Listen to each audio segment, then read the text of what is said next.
Okay, Father Barkinado, PhD, is the Executive Director, Kuka Center. He joins me now in the studio to take a look at the International Peace Day and efforts to achieve, lasting peace in Nigeria and ditto the world. Very warm welcome to News 9. Thank you for having me. Yeah, where do we start from? The world where, the ravages of war and the booming bombs are still deafening in Gaza between Israel and the Palestinians. Absolutely. It's so difficult now to watch the news, Everything seems to be negative. It's about violence, it's about conflict. In fact, I was looking at the snippets produced by the UN recently that about 49 serious conflicts ongoing around the world, and 1 in 4 persons globally are affected by violence. And last year alone in their budget, I think about $2.7 trillion have been spent in trying to resolve violence and conflict. And this is even outside the nuclear weapons, the ammunition that are being produced formally, and even some of the illegal weapons that are being constructed, and the spread of these weapons in the hands of the wrong people. It's a really worrying time for the world. It's as if humanity, we hate ourselves, and we are on the path of self-destruction. And where does that really put the United Nations? I mean, several decades ago, and it's not been able to achieve world peace. I think the United Nations is doing its best in the context of this principle of subsidiarity, of solidarity, of complementarity.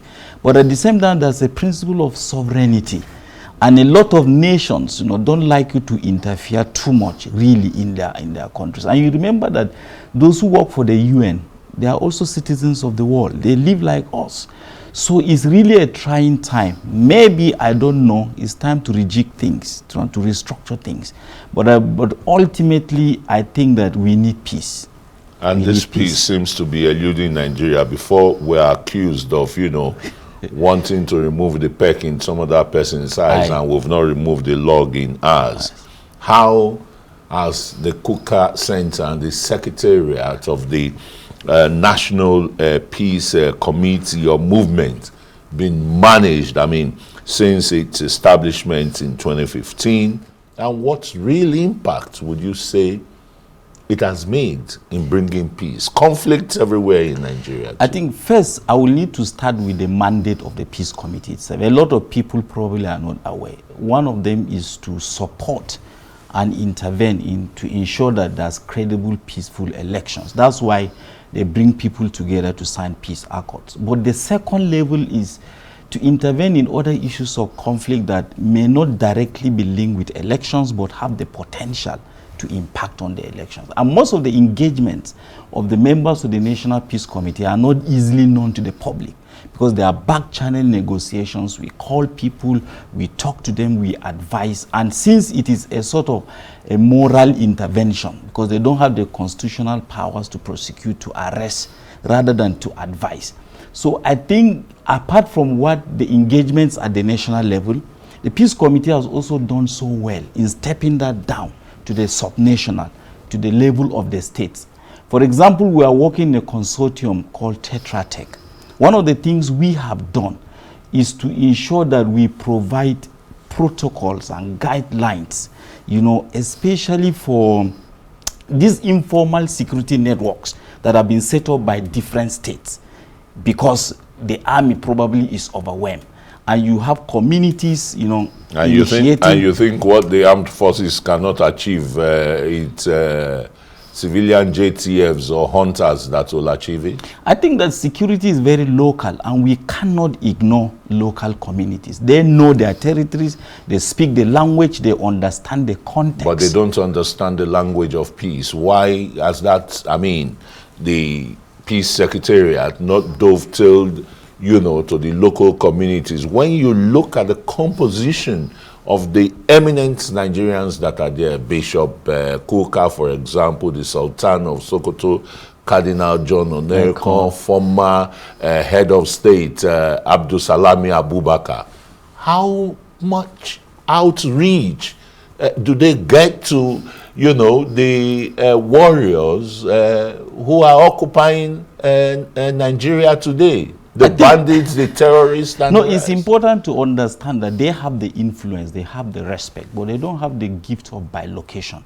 And at the same time, they are working with other critical stakeholders at the level of the state that they communicate with. But I think you mentioned that in your introduction, that peace is not just the absence. I think that when you talk about peace, you must also talk about issues of justice to ensure that there's inclusion. Nobody is marginalized, no one is excluded. So I think the peace committee members are really doing their best, not just to talk about peace, but to ensure that judicial processes are right, there are issues of justice, people's grievances are attended to. Because for someone, peace may simply be food on his table. Somebody, peace may simply be there is salary every month. So if there is no equal opportunities for communities, I think that is going to be tough. And they feel it, and they are able to provide that advice. And Nigeria's security situation, it's been an odd mix, kinetic and non-kinetic. And we saw the non-kinetic, you know, very recently, where a bandit leader in Katsina was hosted lavishly, and in one breath, in another breath, more than 40 hostages, you know, were taken.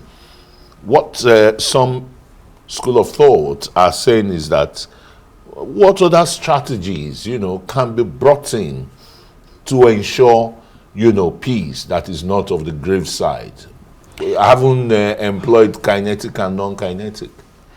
I think that the non-kinetic is absolutely, in my opinion, very important. And I'm not holding a brief for the army. To forgive murderers and killers and the rest. And what happens that to is the souls of those taken? That is what they call classification for either ideologues or terrorists. You really identify those who are the real ideologues and who perpetrated serious crimes, and they should be held to account. But you have to understand that some people have dual identity in this process. They are both victims, but they are also perpetrators, because they were first of all abducted and then trained to become perpetrators. In that case, you really have to provide some serious non-kinetic psychological counseling and all that. And remember, that happened in Rwanda, Gacaca, for example. It was not just prosecution, it's truth-telling for forgiveness, so that the country can move forward. Do we need a truth commission in Nigeria? We had it before. The recommendations have not been implemented. You remember the Oputa panel? The Oputa panel. Yes. Yeah. Okay. Before we let you go, can we begin to beam, you know, more light on Nigeria's porous border as a way, for example, to reduce the inflow of illicit weapons? You mentioned that, you know, in the UN's report. And secondly, how about education, the provision of education? Because ignorance seems to play a lot in the recruitment of, you know, some of these non-state actors, not by their own volition. Personally, I come from a very serious border community. I really don't know what the government can do about borders, because they are not just porous. There are many. They are large. I come from southern Adamawa. I need 30 minutes to get into Cameroon, but I need 13 hours by car to come to Abuja. And these are very large areas. Some people call them ungoverned spaces. I call them governed spaces, but governed differently. So but I'm a strong believer in education. I come from northern Nigeria, where for decades, education, serious education, has been neglected. And right now, it's not just neglected, it's dilapidated. Schools are terrible, teachers are not trained, salaries are sometimes even completely unavailable. But I think that there has been short-term, medium-term, and long-term. And I think in the long term, there has to be education. And it's not just education about reading and writing. Education that can provide the skills, can provide the opportunities where after graduation you don't need to wait for the government. The new national secondary school curriculum Absolutely is recommending Chinese language, you know, as a something you can use your hand and do and be productive for your community, for yourself. Because at the moment, all of us seem to be relying on government for everything. Government should be roads, should be schools, should be literal everything. The government cannot. The private sector has to be active.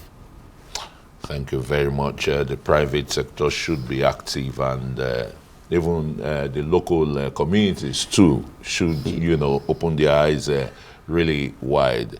Elias Ugadu, PhD, is I beg your pardon. The Reverend Father Atta Barkinado, PhD, is the Executive Director, the Kuka Center and Peace Committee. Thanks so very much for coming to join us. Thank you for having me, Chad.